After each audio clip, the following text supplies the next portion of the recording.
Hello, everyone, and welcome to our July webinar. And what a glorious sunny day to be talking about the positive subject of how we can create happy workplaces. As you can see, I am joined by a guest speaker today, and it's a pleasure to introduce you to Wellbeing Consultant Dawn Barnes. Dawn, welcome to our Door Clayton webinars. Thanks very much, and thanks for having me. Glad to be here. Fantastic, and we'll hear more from Dawn in a moment. Just before we get on with the main event, for those of you who don't know Door Clayton, we are a specialist workplace and commercial law firm based in London in the city, in Reading, and also in our newly opened Bristol office. And we support corporate clients and employers across the UK, Europe, and further afield as well. List there of the services that we offer, notably there, obviously the employment advice, litigation and support there, employee ownership trusts, EOTs becoming increasingly more popular. So again, please do reach out if we can help with any of those areas there. Just to introduce myself, Emma O'Connor, I'm a partner here in the employment team and I head up our training division as well. And again, training for managers, for HR teams and wider employee populations, in-house, in person or virtual sessions, really focusing on leadership skills, employment law essentials, focus sessions bespoke, drafted for your particular training needs. So again, please do get in touch with me to talk about training. And on the topic of training, ran a fantastically successful HR masterclass here in our Reading office last week, and looking to run 2 further sessions in London next week and the week after. I have very, very limited, almost sitting on each other's laps space. But if you do wish to come and join us, then please do reach out to me and we will do our absolute best to squeeze you in. It really was a great day. So again, for those of you who are coming next week, that's fantastic. Looking forward to seeing you. And if you want to find out more about the HR Masterclass, then please do let me know. Just a little bit of housekeeping before I introduce Dawn properly. We are live and we want this to be really interactive, so please use the chat. We're going to be launching some polls as well to really get a feel for the state of happiness in the workplace at the moment amongst yourselves. Also, again, as always, it's an overview, so if you want to hear about anything specific, then I'll be giving you Dawn's details. You can contact her directly, or as always, you can get in touch with me after the session. So Dawn, as I said, thank you so much for joining me. We have been talking for a long time, haven't we? And it's great that we've finally been able to get you onto the webinar, because I've wanted to have you on for a while now. So Dawn, what do you do? Who do you do it for? And what's the state of your happiness today? Oh yeah, I'm really happy. I think the sunshine always helps, doesn't it, when it's Yes, it glorious does. outside? So absolutely. Yeah, so I'm Dawn Barnes, based in Berkshire. I am an extremely passionate wellbeing advocate. I have my own corporate wellbeing company, and I work with companies and individuals, really helping them improve their mental strength so they can show up to work and perform at their best. So this all stems back to a good few decades ago now, when I was a senior leader who was managing mental health issues in my team, and the whole kind of disruption and difficulties and chaos that brings as well, like a senior leader managing that when you've got that going on in your team.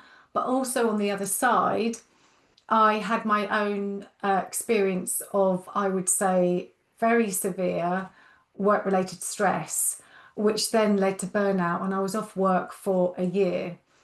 Now, I didn't recognize it as stress at the time, and I just didn't manage it at all, which is why it led to burnout. So I feel so strongly that so many things are unavoidable, and that people can empower themselves to look after their well-being. And that kind of really brings me, why I do what I do. I work, Thank you, Dawn. pardon? So thank you, Dawn, for sharing that. No, no problem. and particularly with the companies that I work with are mainly like high pressure working environments, deadlines, the amount of work, and fast growth companies where you have high targets, and well-being often gets down to the bottom of the priority list. And really it's about saying your well-being is just as important as your job. So helping companies with, preventative well-being training to support those people and not lose good people. So that's what I do. Thank you so much. And as I mentioned, Dawn and I have been chatting for a while about, running a session together. And it really kind of stemmed from me happening to see this article in the Telegraph back in April, 4th of April, as you can see, which says that 90% of workers in Britain are miserable. Job weary staff are taking one foot off the pedal and keeping an eye on the door. And I really thought this kind of resonated with, okay, well, there must be something here that businesses aren't aligning their values or their culture with their people, and it's kind of affecting, people's, well-being, their mental health, but also their engagement with the workplace. And I thought, actually, let's talk about it and let's see if we can explore some of the issues around that. And I just want to say before we start, and again, please put in the chat if you disagree, but I never see this as being an HR thing. I don't think it's HR's responsibility to be, implementing such areas, but I do think it's something that comes from the top. So again, how can HR influence, support, encourage these conversations to be had within the workplace? So this is where I think that there is that kind of HR involved, yes, but I think this is the messaging that comes from the top. So how can we inspire our leaders to be more engaging as well? So what are we going to be talking about? Well, looking at why happiness at work matters, why it is important. Then we'll be taking a bit of a litmus test, what does that mean about the current state of workforce happiness? Then thinking a little bit about the consequences, what might happen, and Dawn's kind of alluded to some of those things there in her own personal life. So why does it matter? And then giving you, as ever with our webinars, some positive messages, some tips and some takeaways, things that you can do within your own business. So let's take a snap poll, please. We're going to launch a poll on a scale of 1 to 5, 1 being awful, 5 being the absolute bestest ever.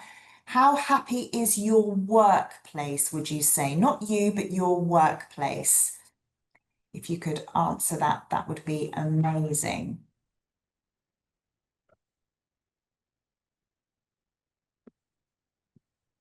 I'll just give people a couple of seconds to do that. And the host and the panelists, we can't vote on this one, Dawn.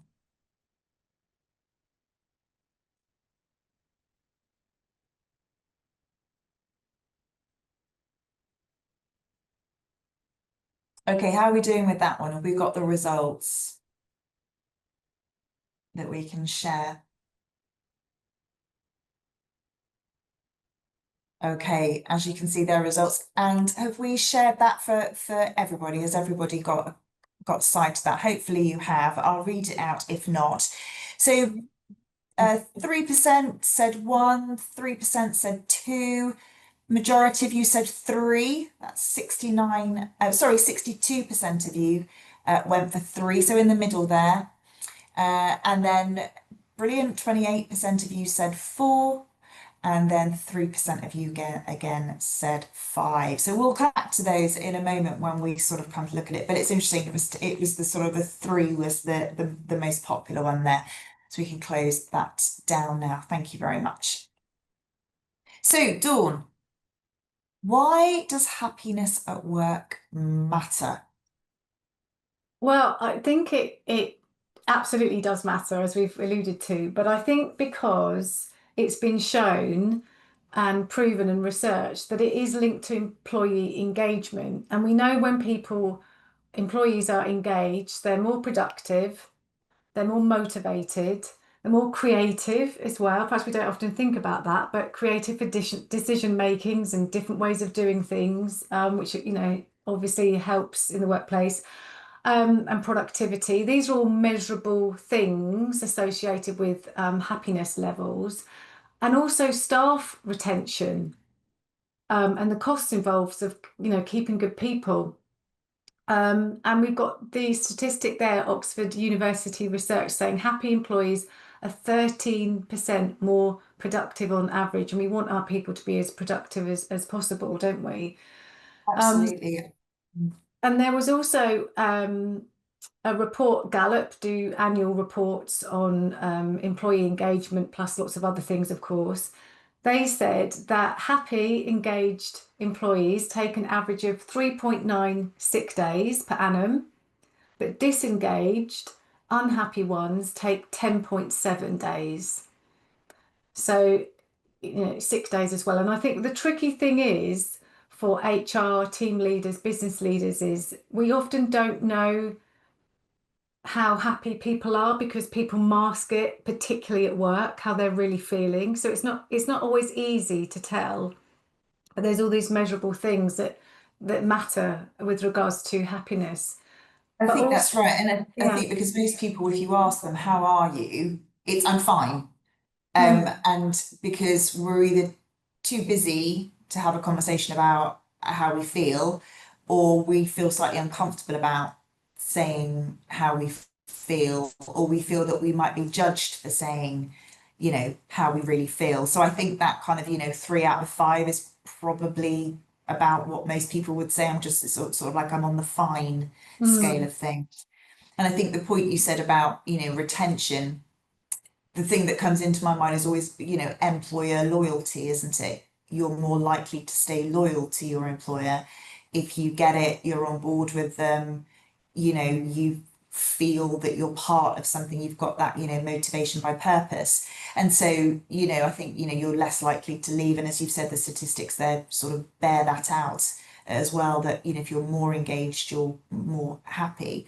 And I think happiness is, I mean, it's a very complicated subject, isn't it? It's, we could talk about this for probably a week. There are so many economic, socio, issues with it. It's personal as well, how you feel, if you feel happy in yourself, and how you kind of project that as well. So I think it's very kind of multi-layered. And I wonder what you think about this, Dawn. It was quite interesting, thinking back to the Telegraph article, about, there doesn't appear to be like an age thing with happiness as well. So it's not like you can say this demographic of the workforce are happy and this demographic aren't. And I think perhaps sometimes because, on the happiness barometer, it's sort of, across the board, perhaps, and it's harder for employers to kind of say, okay, well, let's look at happiness in the whole. Whereas if you could say, well, this percentage or this demographic is happy, let's focus on this particular area. I wonder whether there is kind of an age element to this, or do you think it's kind of multi-generational? I think there's probably different challenges at different ages. I Mm, think some of the things that make people um, affect their happiness at work is things like what's going on outside of your life, which could be different at different stages. So if you're a younger person, it might be I'm going to work, and I want to build up a deposit to buy a house. And we know that people are buying houses at a much later age now. And so that has impact on that kind of age community. So there's like the, cost of living issues. And then you might have the older employment bracket. Maybe they're looking after elderly parents, maybe they're working parents. So you've got different things that could be adding to someone's stress or happiness levels that they're bringing into work. So I think I mean, that stat 90% is just so alarming. It's just like, oh my gosh, that is mm, so sad. But I think there's pockets, like you said, there's so many facets to it. But I think different age groups will have different, reasons for that. And I think that also we talked about those tangible, measurable aspects of why happiness at work matters, but not forgetting those invisible, intangible things, why people go to work. It's not just about I go to work to get paid. at the end of the month or the end of the week. I'm going there because I want to have this sense of community and belonging and connection with other people. It's my identity. Now, I know your job isn't just who you are as a person, your identity, but it's a big part of it, and your self-fulfillment, and being fulfilled. So there's so much more to happiness than just, the measurable And parts of what's it. interesting in kind of the article, it talked a lot about, for many people, they saw work as just basically being sort of a tick box exercise, that, there are less opportunities for personal development at work. There were less opportunities to have that kind of stable employment. And also, Benny reported that work had become less fun, and that's always an interesting word, isn't it? Going to work to have fun, but I think, that's part of that community, isn't it? That sense of belonging. So I think, we've talked about why it's important, and I absolutely agree with you. But what perhaps in your view has gone wrong? Why have we lost the fun? I think that or sort of like generally speaking, people are feeling less valued, so they're feeling like undervalued. I think that they might be feeling um, disconnected with their fellow work employees, with the way that people work. We'll come back to that. Um, like you said, there's training budgets are being cut on things like personal development, so that impacts how you feel valued by the company. Um, People are worried financially, outside work of living costs. People, and maybe with all the recent changes, they're getting less disposable income, and that's impacting them as well. Lack of salary increases over recent years as well. And this all goes to like, how am I being valued in the company? How am I being thought of? Do I matter? Am I just a number? People feeling anonymous, perhaps, overwhelmed or stuck. And I'm going to come back to stress as well, because that's a real area for me. But work stress is at crisis levels, really. And I worry that it's almost becoming the norm, that the, companies having restructures, redundancies, the people that are left have more workload, and it's just, piling on, and people are just expected to do it. And it's just this whole combination of things that are impacting people. Go So, back to this, the point about belonging and this sense of community, and you kind of mentioned about, how people are working. So let's just kind of pop the poll up. Just, add on there, just let us know, how you are working. So in a typical month, let's say, how are you working? So if we pop that up, and we've got the options there, obviously sort of, full-time office based to fully remote. How are you working? Let's have a look at that.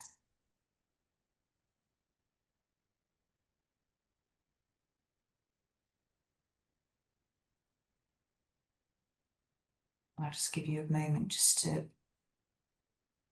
put your tick in the box.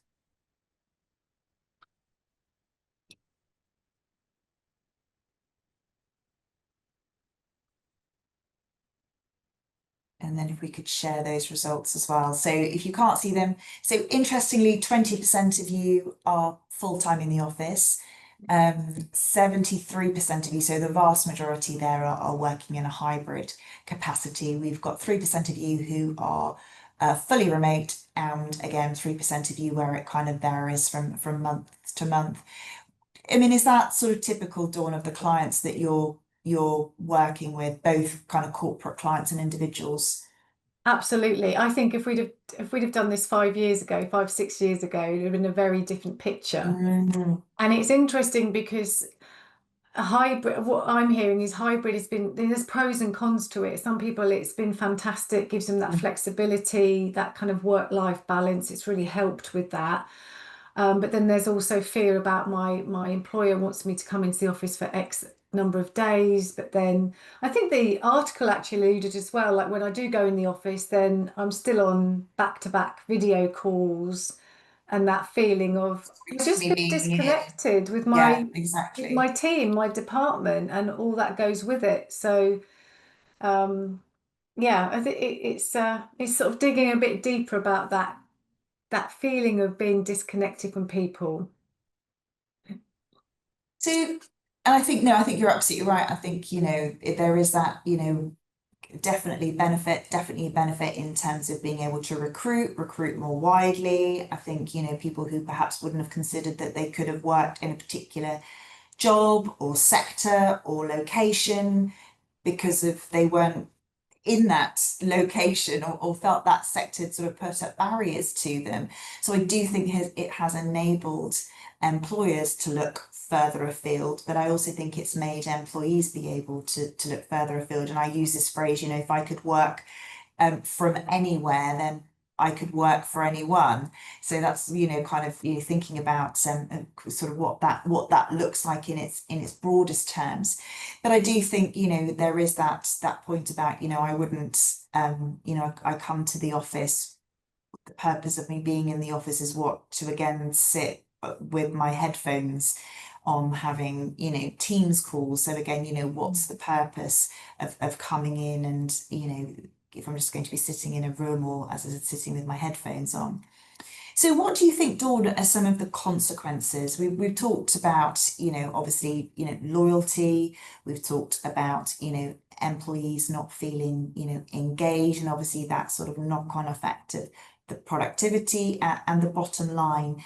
What are some of the other consequences, do you think, around, when workplaces aren't as, inviting for people to be in?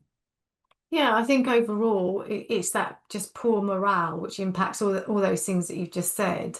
Um, and yeah, the higher staff turnover. And you talked about it at the beginning about when you're feeling proud and loyal to the brand that you're working to. So in consequences of losing top talent, maybe through to because of burnout, or I just don't.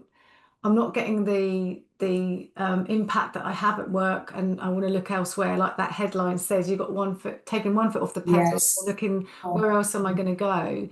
And this whole thing around presenteeism, when employees show up to work, but they're not performing at their best. They really are sick and they shouldn't be at work, but they're still showing up. And there's so much that someone can do over time with that. So that's a real consequence. It's really hard to measure, but it's Deloitte has done some measurements on it, and it is a huge impact to employers. And underperformance as well. It goes back to our productivity. People aren't performing as well as they can be.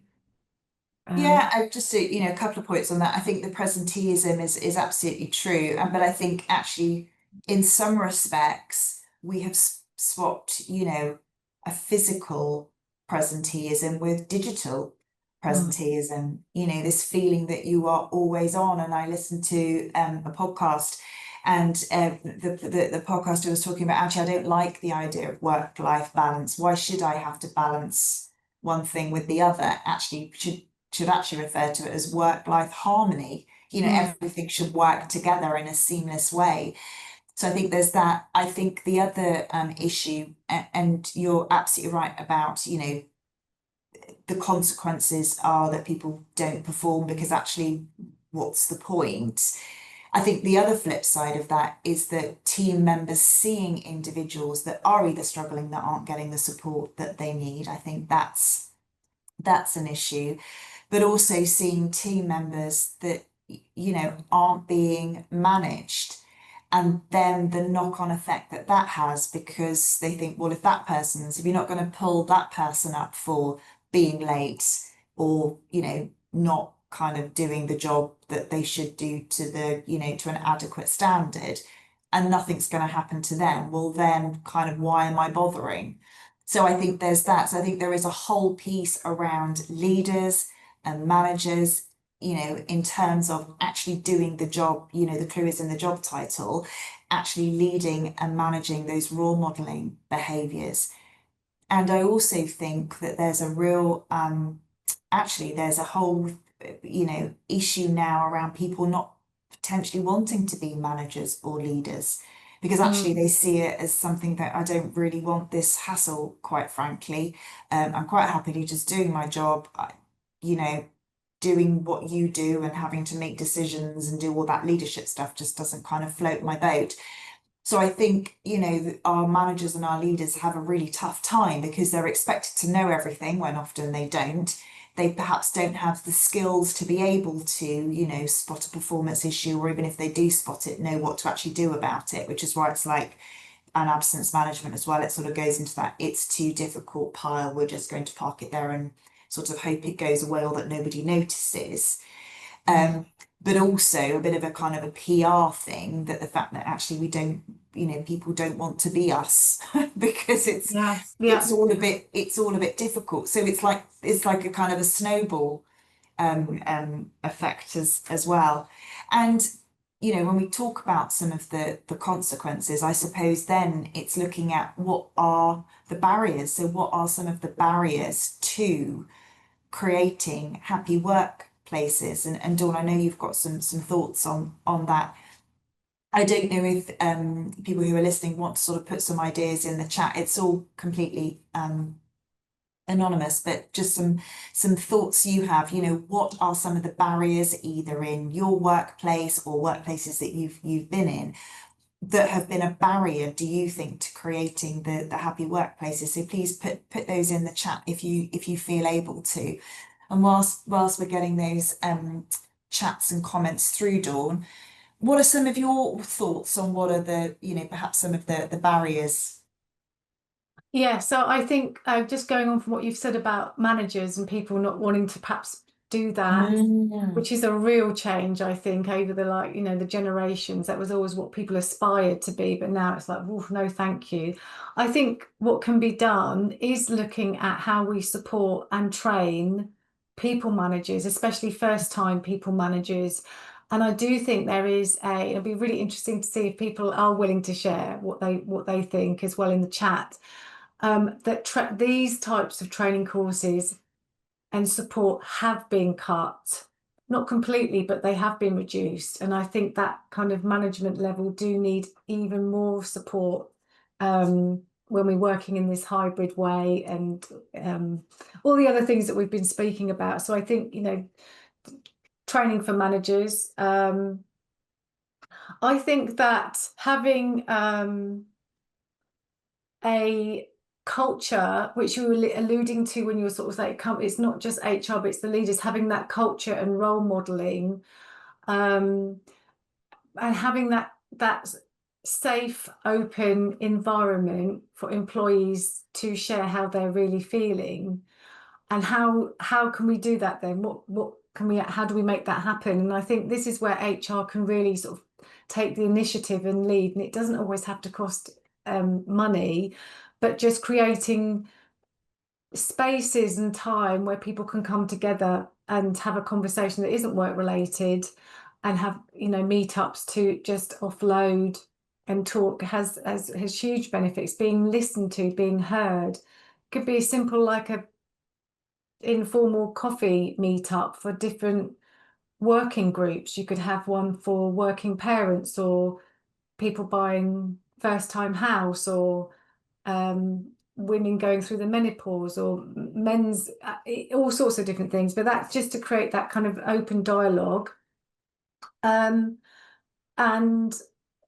boundary, I want to talk about boundaries, which you said about work-life harmony, which I think is really, really a good way to approach it, in that make it okay for people to set healthy boundaries in terms of switching off at a certain time, especially when we're working remotely, to protect your outside of work time as well, encouraging recovery time, rest and recover, and having little micro moments of mindfulness or rest throughout the day as well, rather than rushing from one video call or in-person call to the next. Just encourage, just a 5-minute little break. I mean, that does work wonders as well, and it doesn't have to cost anything. I think it also, and I know a lot of companies do this, but surveying their people to find out what is my organization's specific pain points, or stresses, what are they? And then taking action and what you can do. Don't just ask people what the problem is and then it just gets put into a drawer Completely, to yeah, get gather exactly. dust. Yeah. I Human, think that's the point, isn't it? Staff surveys are great mm, and, brilliant, but actually, what are we going to do with the evidence that we get?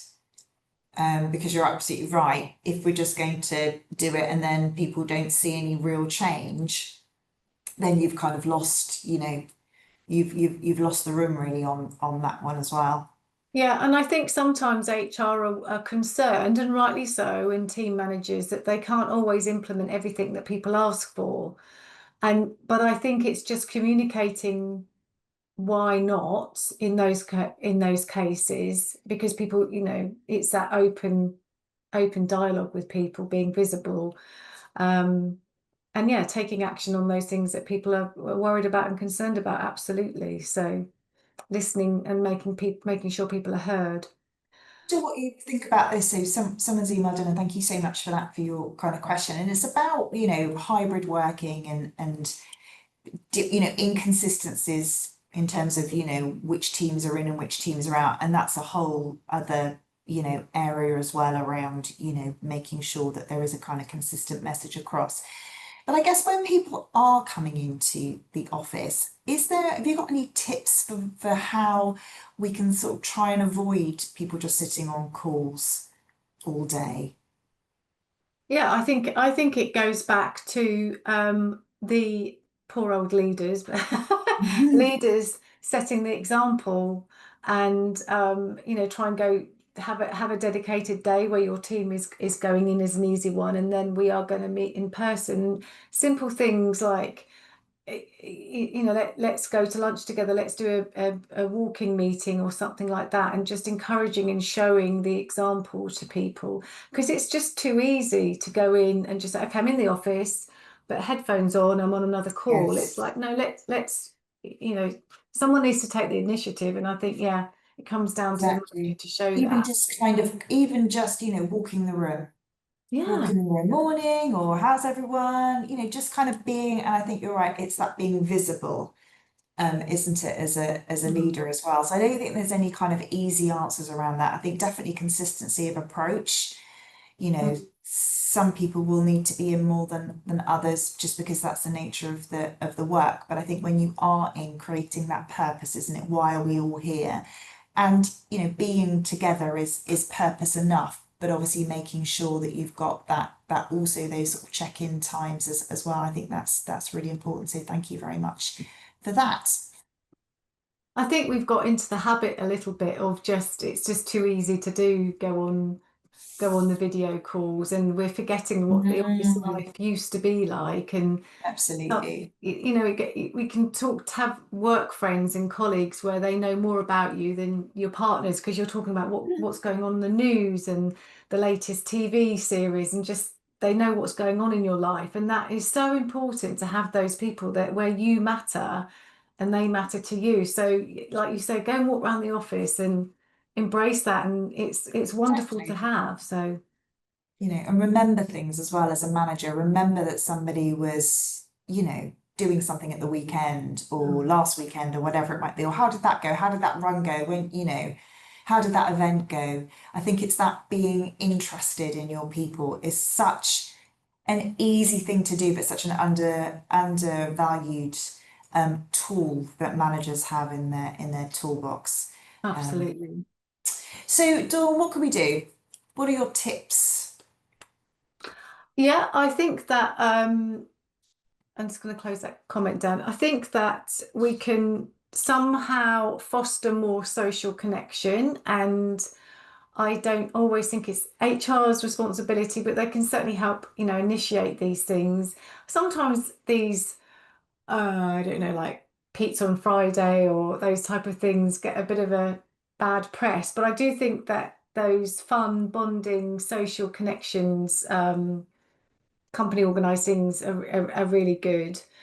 Um, Yeah, I think having support systems in place and very accessible to people. So when someone needs to be signposted and needs that little bit of extra help and support, they know what's available and where to go. And this sort of goes back to our team leaders, team managers. They're not, not expected to be therapists and counselors, but they, signpost people to the right place and direction, and HR can help with that. I think as well, just relooking at more personal development training for people where possible. It doesn't always have to cost a lot, but I think it helps with people feeling valued, and less anonymous, that the people are making a difference. And yeah, and that kind of leadership, role modeling. I'm taking a lunch break. I'm not working at the weekends. I'm not working on my holidays, particularly as we're coming up to the summer period as well. And showing that example to people, encouraging those healthy boundaries, those informal work meetups, sorry, not meetings, that I mentioned. Yeah, little micro Fun moments of things, time. the fun things, isn't it? I I think think so. I like, yeah, that's the key. that is the key. I mean, they say laughter is the best medicine, but how can we implement a bit of fun, a bit of lightheartedness into the workplace, rather than this awful statistic that we started at the beginning? 90% of people are either not engaged or actively disengaged. It's like, right, okay, we need to change that. Might not be your organization, but that general feel like, yeah, how do we help people feel a bit more empowered and happy? I think your point that you said about, role modeling, in the leadership sessions that I run that focus on the kind of the personal development. So obviously thinking about, how we manage teams, leadership skills, then looking at Mm. obviously how the law sort of, fits in with that as well.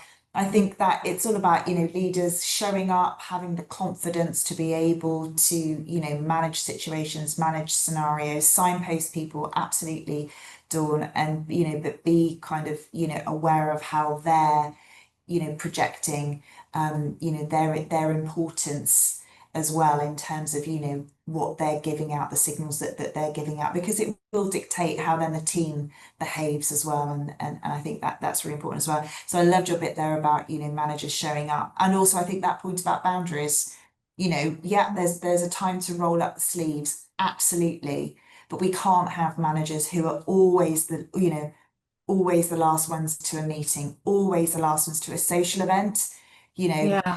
always the last ones to the team Christmas lunch or the team Christmas summer party because they're on a call, because they're, you Mm. know, I can't possibly, cut this call short because the client is so important or the work is so important because you're not. And Mm. just those little things, those little behaviors, actually demonstrate to colleagues is that actually you're not important. This is what I do and what I am, and the work is more important. So I think those simple things as well. There is a time to roll up the sleeves, but there's also a time to, down tools as well. Yeah. So thank you so much, Dawn. That's been absolutely fantastic for you. I think we've got some brilliant tips there, particularly around the summer. So, let's put some OOOs on when we are on holiday. Remember, downtime is good time as well to come back refreshed. And also, there's Dawn's sort of contact details there as well. We love a QR code, Dawn. So well done for jumping on my QR code bandwagon. Brilliant. So I think, well, we've got the summer. Everybody needs a bit of a downtime as well, including myself, although do look out for podcasts coming out in the summer. But taking a break for August, we'll be back with Webinar Wednesday on the 17th, which will be an employment and immigration update. And my goodness me, thinking about my LinkedIn chain and everything that either I'm posting or my colleagues are posting, there is an awful lot to cram into 45 minutes. If you are missing employment law updates, then as always, subscribe to our newsletters, follow me on LinkedIn, or check out our YouTube channel where this webinar will be, but also our previous webinars, so you can have a catch up. So I look forward to seeing you all on the 17th of September. Dawn, thank you once again, brilliant. And hopefully the next time we see an article like that in the Telegraph, it will say that 90% of workers are completely engaged and happy in their job. So thank you very much again. Fingers crossed. Brilliant. Thank you. Thank you so much. And again, thank you to my audience as well for joining us. Brilliant. And I will see you all again back in September. Cheerio. Bye-bye.